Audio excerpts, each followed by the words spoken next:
Going to set their field for the first of two 25-lap feature races tonight. And again, thrilled to have you folks here with us this evening. We've also got lots of folks joining us from home on the Grand Bend Speedway and Festival Center Facebook page. We hope that you are also enjoying tonight's event. Up first for time trials, it is the 62 of Darren Wright.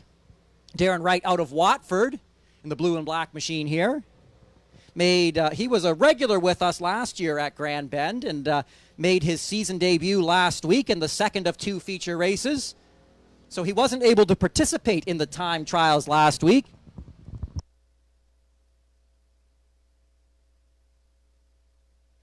So he's just warming up his tires out there right now as we get set to rock and roll.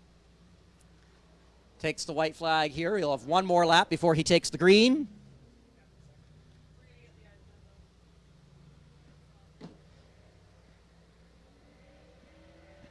And so here he comes. Down the front straightaway we go with the 62 of Darren Wright to get time trials started on a Saturday evening for Father's Day weekend. Heads down the back straightaway through turns 3 and 4. First time lap for the 62 of Darren Wright, kicking it a little sideways off of turn 4. First time lap will be a 13.581. Pretty good out of the box for the 62 of Darren Wright.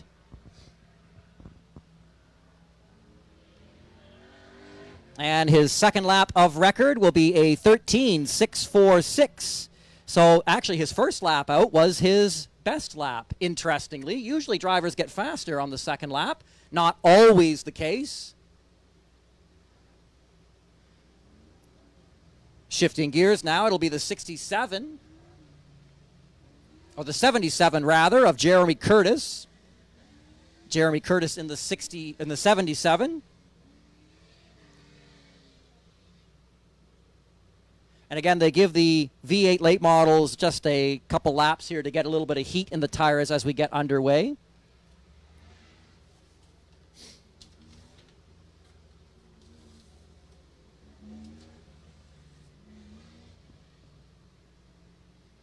So these are time trials for the V8 late models.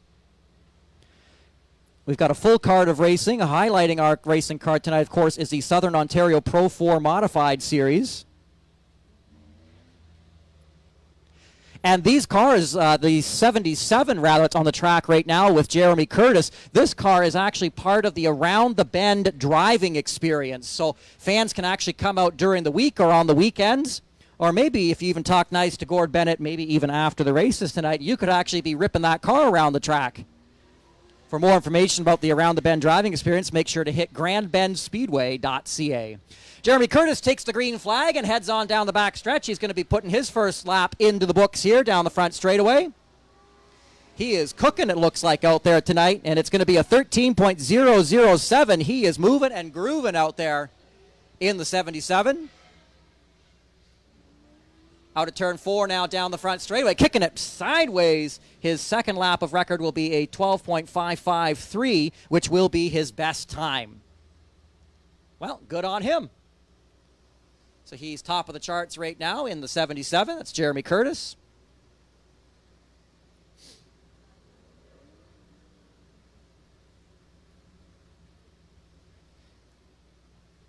And down the front straightaway, making his first start of the season, it's the 15 of Dave Evison out of West Lorne.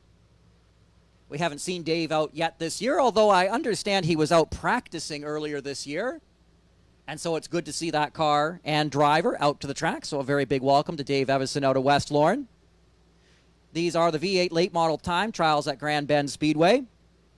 Helps us set the field for the first of the two 25-lap feature races later on tonight.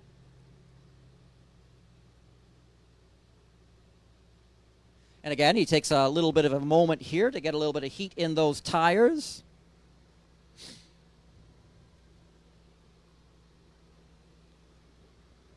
Come around here to see starter Sandy with the white flag. That means one lap books for us.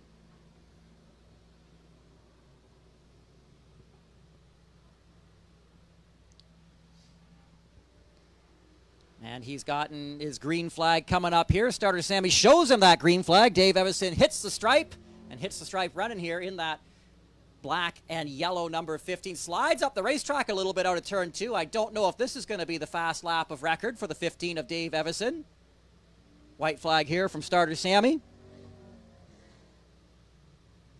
His lap in the books. It's going to be a 13.738. So just about a tenth of a second off of the 62 of Darren Wright. Down the front straightaway here. Let's see if he can pick it up just a little bit.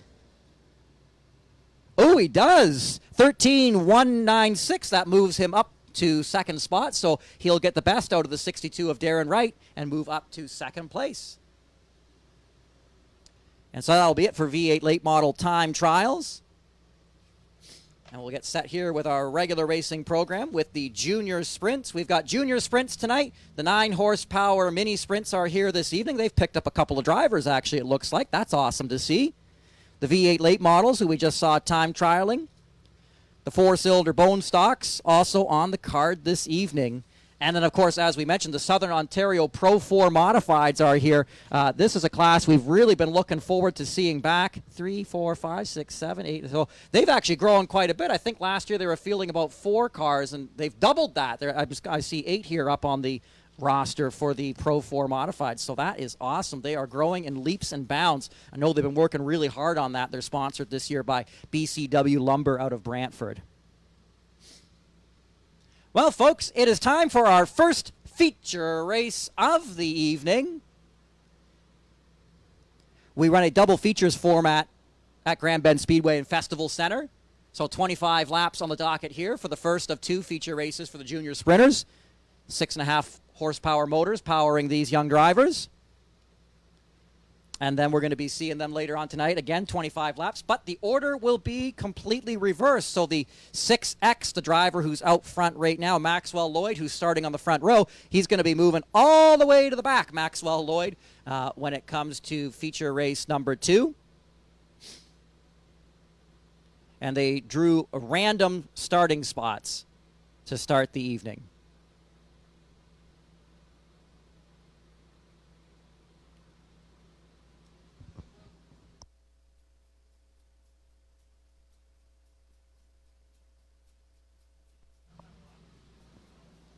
Ladies and gentlemen, it gives me great pleasure to introduce to you the starting lineup for the junior sprints this evening. The 6X is Maxwell Lloyd. He won his first feature race, first ever feature race last week, and he's back in action this evening. Starting from the front row here, we'll see if he can make a go of it here again. Ryan Clark in the green 85 is from Strathroy. The blue number 11, that's Colin Klumper out of Mitchell. High side of row number 2 as they get the double up signal here. That's going to be the 18H of Edwin Hyde in the black and silver entry. Sort of a Dale Earnhardt Sr. look-alike paint scheme there, I suppose. The 7 is Hannah Hamilton out of Thetford in the blue and purple machine. The 8 is Emma Graham out of Glencoe in the black and pink entry. The 99, that's Tyson Fusil out of London. On his high side, that's going to be, looks to be the 2 of Blake Watson.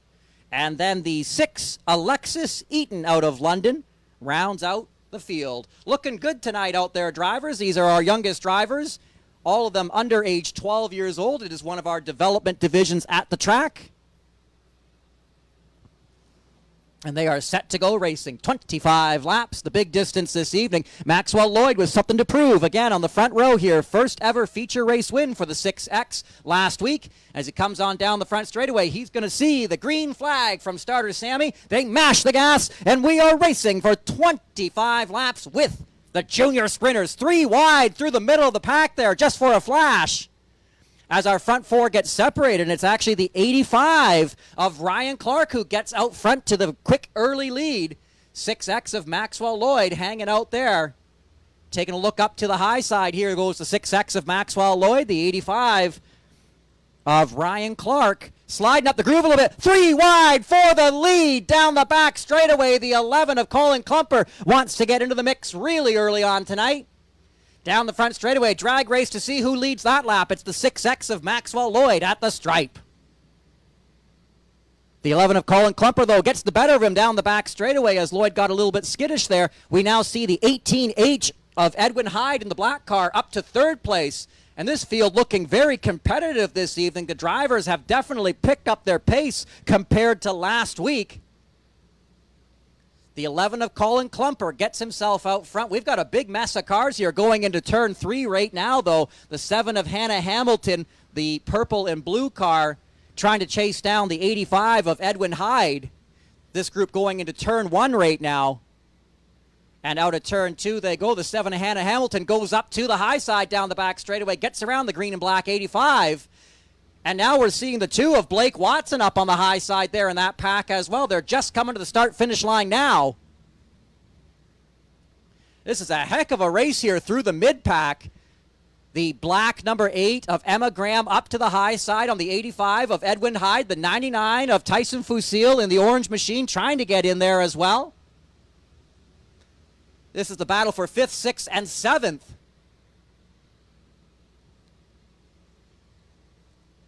Emma Graham in the black number 8 gets to the inside of the 85 of Edwin Hyde.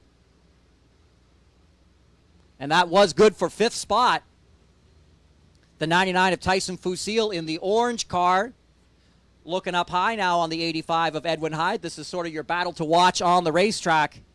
Fusil, he's had feature race wins to his credit before. Sometimes struggles a little bit in traffic here, but he gets the best of the 85 of Hyde and moves himself up 1 spot. Let's check in with our leader coming to the start-finish line right now. It's the blue number 11 of Colin Klumper. He's navigating some lap traffic here. The 6 of Alexis Eaton down on his low side. Makes quick work of that driver there as he heads into turn 3, the left-hand side of the Speedway. The 6X of Maxwell Lloyd, the black car, also now going to be looking to the 6 of Alexis Eaton. And a car slow on the back straightaway. The 7 of Hannah Hamilton slow on the backstretch. Slowing over in turn 3. Something has gone wrong on the blue and purple number 7 of Hannah Hamilton. She is up on the high side. The caution is out. Our first caution of the night, 10 laps in to the Junior Sprinter feature race. And she's going to make the hard right-hand turn off the racetrack here. I don't know if she dropped a drive chain or what may have happened to the 7 of Hannah Hamilton. But she pulls off the racetrack here as the officials will go to work getting everything reset. This is a heck of a thing to have happen here, 10 laps in, because it's going to reset our running order. The 11 of Colin Klumper on the back straightaway here was able to get the best of the 6 of Maxwell Lloyd after a number of laps there and take the lead. The 6X of Maxwell Lloyd, for his part, was still looking pretty quick out there, but had fallen back a bit from the number 11 of Klumper. Again, the blue number 11 of Colin Klumper out of Mitchell, your leader. Maxwell Lloyd in the black 6X. He won his first ever feature race win last week. Wouldn't it be special to do it again? Klumper's had a few wins under his belt for his part. But the driver's looking very confident. Again, these are the young drivers, ages 12 and under. Little motors on these ones, 6.5 horsepower. The wings that you see on top of these cars are for aesthetic purposes only, so they're not picking up any downforce from the wings on top. Those are just for looks as the drivers get themselves doubled up. But sort of the idea behind the junior sprints that you're seeing on the track here was many, many years ago, parents who wanted to get their kids in racing were maybe thinking of getting them into go-karts, but some parents were concerned because the go-karts are pretty much open cockpit, and so it seemed some parents thought that was a little bit risky, and so what they thought was, well, what if we take a go-kart and we bolt a roll cage on top of it? And that's exactly what they did. So the vehicles that you see out here, they bolted roll cages basically on top of these go-kart chassis, and they sort of made them look like winged sprint cars. And they've been among the most popular divisions at Grand Bend Speedway for many, many years. The 7 of Hannah Hamilton's going to rejoin the field. It must have been a dropped drive chain on that one. So she'll rejoin the tail end of the pack. It'll be the 11 of Colin Klumper taking us to the green flag, heading down the front straightaway to starter Sammy. And here we go. The green flag flies. And the 6X of Maxwell Lloyd mashes the gas. Gets out front. Now, these drivers, they do mash the gas there. And what you'll find is some of these drivers are running different sprocket sizes that can be really good on acceleration on a restart. My impression has always been the 11 of Colin Klumper runs the smaller sprocket size, which is good for long runs, not quite as good on the restart. So definitely, as you see here, there goes the 11 of Colin Klumper. That small sprocket makes a difference there, I'm thinking, as he makes the big pass through turns 3 and 4. Big mess of traffic coming to turn 3 here. The 99 of Tyson Fusil going up to the high side of the 6 of Alexis Eaton. Clears that driver, bringing the 11 of Hannah Hamilton in tow. The 2 of Blake Watson gets to the high side of the 6 as well. But your battle here coming out of turn 4 to the start-finish line actually looks to be the 18H of Edwin Hyde and the 8 of Emma Graham. They're just coming out of turn 2. And Hyde gets a little squirrely there. And the 8 of Emma Graham up to the high side now, side by side through 3 and 4. And down the front straightaway, the 18H of Hyde holds on to the spot. This is your battle for third place. Definitely the one to watch right now. 5 laps to go at the stripe, but the battle for third continues to rage out of turn 4. The 8 of Emma Graham trying to go to work on the 18H of Hyde, who for his part is trying to finish this one up on the podium. Graham up to the high side once again, side by side through 3 and 4, and keep an eye for the orange 99 of Tyson Fusil, who wants to get in on this party as well. And don't look now, but the 2 of Blake Watson, the 7 of Hannah Hamilton, all in this group. It's a 5-way race for the podium spot, and contact between the 18H and the 8 of Emma Graham. Graham's going to complete that pass there.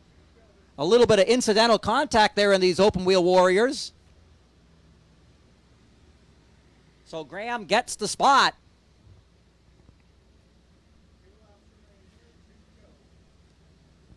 2 laps there at the stripe for the number 11 of Colin Klumper. He's up in lap traffic here now on the back straightaway. They're too wide in front of him. This might slow him down something fierce. The 11 of Klumper working lap traffic as the white flag flies. Final lap for Colin Klumper. And down the back straightaway he goes through turns 3 and 4. And now down the front straightaway, here's your happy winner. The 11 of Colin Klumper out of Mitchell takes the win. Second place going to go to the black 6X of Maxwell Lloyd. Hard fought for third place, the 8 of Emma Graham. And big battle coming off of turn 4. It'll be, oh, that was too close to call. Looks like the 99 of Tyson Fusil was able to grab that 4th place spot. Let's come on down and we'll catch a quick word with our winner.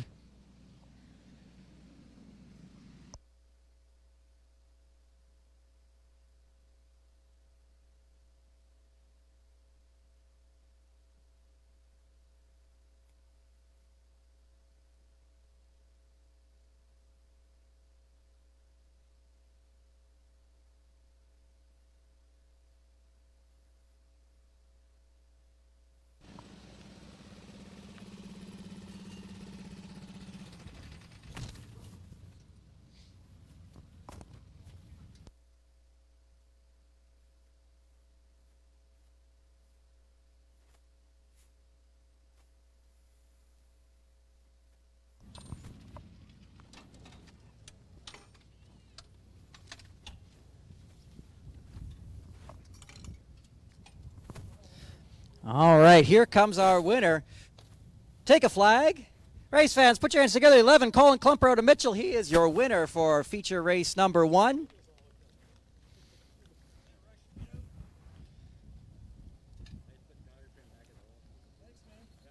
Colin, congratulations. Welcome back to Victory Lane as you pull the helmet off there.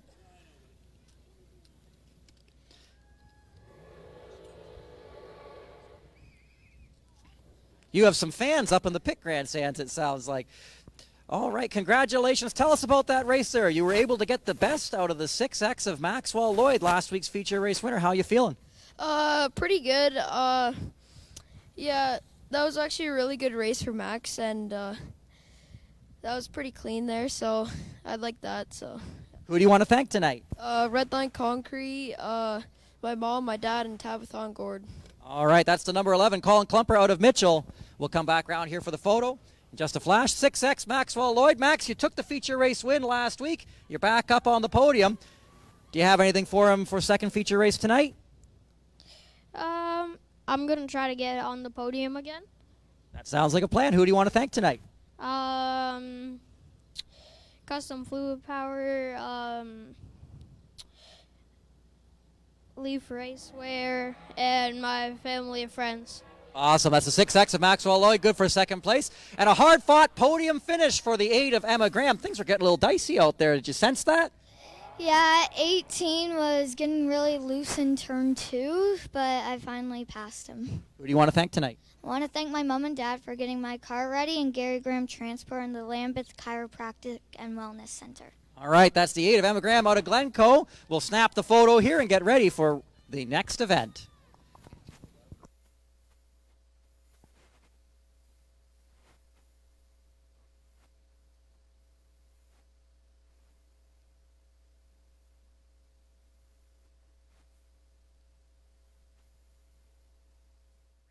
Speedway and Festival Center offers a variety of racing options to get on the track this summer.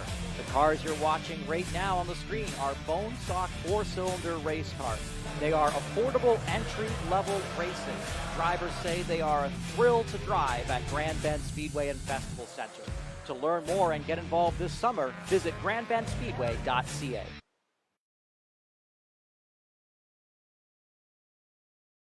Grand Bend Speedway would like to thank our sponsors: Leaf Racewear, McCann Ready Mix, Action Trailers, Pinedale Motor Inn, Robson Scrap Metal, RCM Racing Equipment, and WildPrinting.com. Broadcast services for tonight's event were provided by CheckerFlagMedia.com. For more information and full schedule, check grandbendspeedway.ca. Power mini sprints taken to the track. Should see them rounding the turn 2 hill here in just a flash.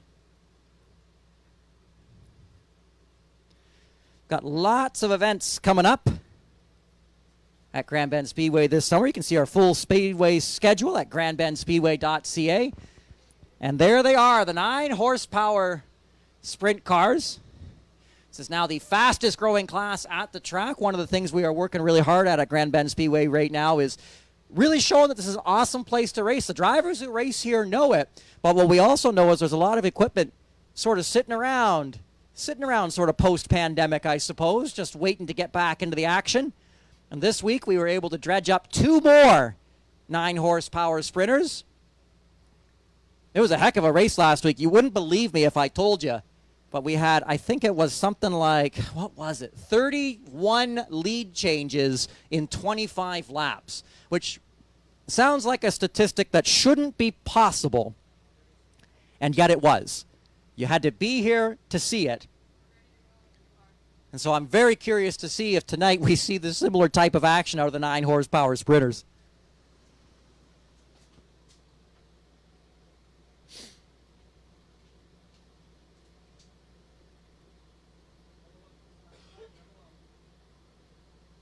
Drivers get their double-up signal here at the start-finish line.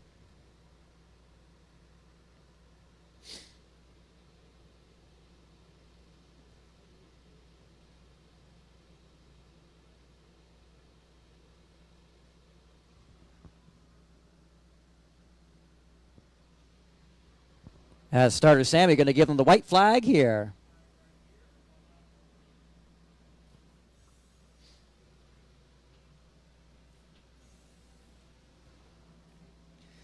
Here comes your starting lineup for the 9-horsepower sprinters. The 33 is Mike Beneteau out of Grand Bend, starting from the front row. The number 77, that's Austin McLennan out of Venestra. Car number 8 is Corey Hamilton out of Thedford. And rounding out the field looks to be Mitch James out of Mitchell in lucky number 13. Green flag flies down the front straightaway, and we are racing with the 9-horsepower sprinters. Now, this is not one of the development divisions. These are the grown-ups. And they can wind these 9-horsepower sprinters up something fierce as Mike Beneteau on the 33 gets a little sideways, facing some serious pressure here from the 77 of Austin McLennan out of Venestra. The black number 77 closing to within striking distance now. And the number 8 of Corey Hamilton out of Thetford, right there in the party. This is a tight battle for the front spot. Beneteau in the yellow 33, the 77 got on the brakes, I think, a little bit, or at least let off the gas. That opened the door for the 8 of Corey Hamilton, the Thetford driver. And Beneteau is not handling the way he wants. You saw him. He got bobbly there off of turn 4. The 33 of Beneteau continues to lead, but I don't think the handling on the yellow and black 33 is quite where he wants it. Let's watch him here off of turn 4. You see, he's really fighting that car tonight. That's for sure. But sort of working to his favor is these drivers who are battling behind him.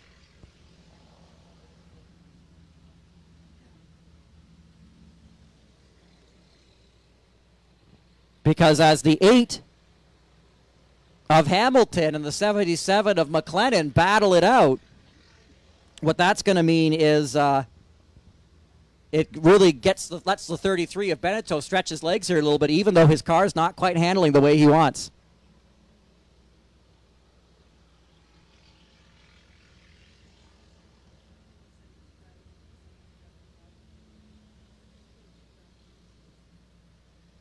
The 8 of Hamilton gets himself out front, and contact again, and caution is out.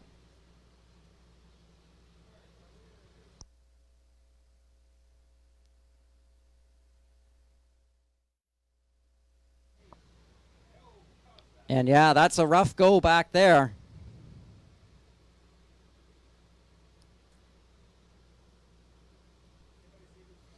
Now watching the replay, the 33 got into the back of the 8. And this is going to be interesting to see how they score this. You got 2 incident cars there down the inside. The 13 of Mitch James might actually inherit the lead out of this as that trio tangled up.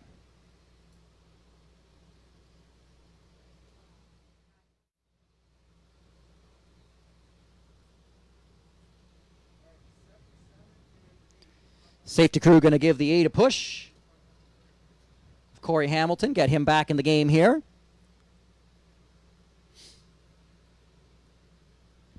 And yeah, I think when it cycles around, we might find that the 13 of Mitch James, making his first start this year, might inherit the lead out of this one.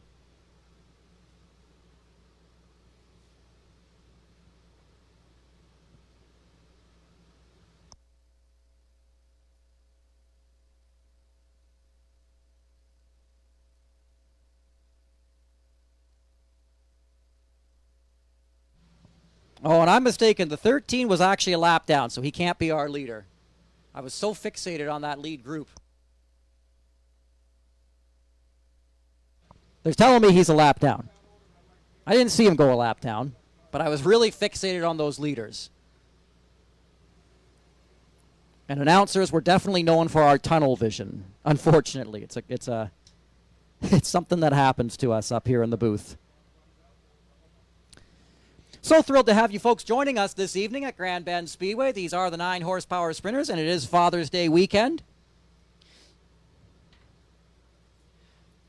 We also want to welcome the folks joining us on Facebook Live tonight, our first live stream of the season. We're running some special live streams this year in order to let people know what's going on out here at Grand Bend Speedway. You know, a lot of people are sort of stuck in the past a little bit about Grand Bend Speedway in the sense that, you know, when it opened in 1996, it was a go-kart track. But it expanded, and it is a full-size racetrack now, so you can run these sprint cars on it, and you can also run full-size cars on it. We're going to see the Bone Stocks running later on tonight. And we'll even see the V8 late models. So one of the reasons we're running some special live streams with checkerflagmedia.com is to really highlight the awesome facility. Tabitha and Gord, they've been working so hard here at the track to get things up and running. The place looks awesome. New broadcast booth up here looks awesome. New food stand. Food is awesome. Everything awesome here coming together. And the one thing they're looking to do is get the word out to the drivers to show just what an awesome facility this is. And it seems to be paying off in the 9 horsepower sprinters. Again, 2 more sprinters this week. Momentum growing definitely in that class.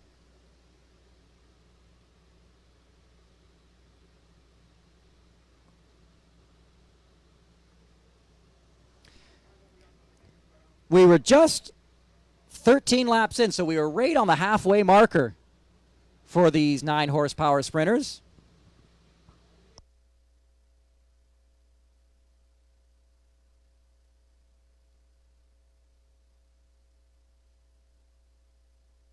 But lots of racing tonight. The main event tonight is the Southern Ontario Pro 4 Modified, sponsored by BCW Lumber out of Brantford. Really looking forward to seeing those in action later tonight.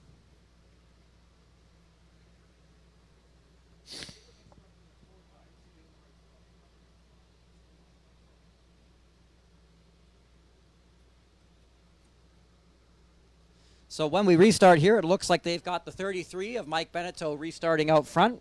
The 8 of Corey Hamilton will be alongside him. The orange 13, which is Mitch James, takes the white flag here 1 lap before we get to go back at it. They're probably hoping to see the 77 of Austin McLennan get back onto the track here early in the night. They might have been willing to make a little bit of time for that there, but I do not see him coming over that hill. And so I suppose it's time to get up and running. So here we go through turns 3 and 4. The 33 of Beneteau was the driver to watch, along with the 8 of Corey Hamilton. Let's see what they do with it here. The green flag drops. The race back on just past the halfway marker. Beneteau with the strong start there. The 8 of Corey Hamilton in the white car closing right up. Closing right up. Wowa. Down the front straightaway. He's on the inside of the 33. They don't have mirrors. Look to the inside, Mike. Clears him. Cross to the low side. The 33 of Beneteau tries to cross back to the low side. Doesn't have the momentum. Gives him a little bit of a shot there going to turn 3. That opens up the low side. Beneteau now to the inside. At the stripe, the 8 of Hamilton. Still your leader. The 8 of Hamilton again to the inside. Oh, and contact, and into the wall goes the 33 of Mike Beneteau.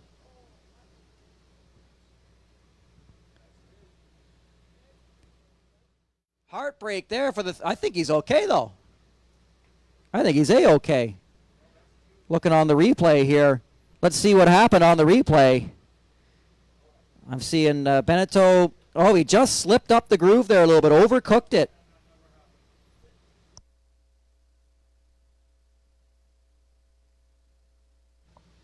Yeah, I think both drivers there sort of got the tunnel vision on each other watching the replay again. And actually, it looks like the 8 might have got a little loose too there, but it was the contact there that really sent the 33 up into the fence. But it doesn't seem to be causing Mike any trouble there. The cars are pretty durable. If you don't break off a tie rod or cause any other damage, there's no suspension components in the car. It can be a pretty rough ride out there. But one of the nice things about no suspension components is less things to break. So these cars can definitely take a licking.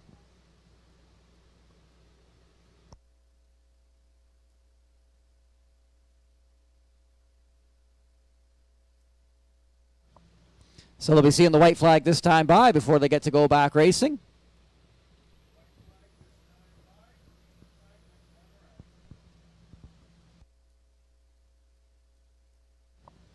And as the white flag flies here,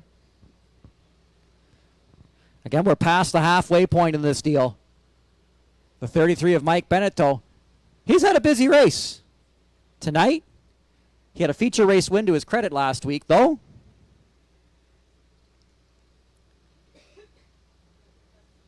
And with the 13 a lap down, interestingly, these drivers both start in the front row together as the green flag flies. Beneteau in the 33 gets the run there to the start. He's your leader out front here, but we've seen this movie before, haven't we? As the 8 now of Hamilton. Corey Hamilton out of Thedford. Trying to see if he can't make up some ground here. And get caught right back up and go right back to work. It's just a Monday morning at the office as he slides back to the inside. Beneteau with the crossover down to the low side. Gets the lead back.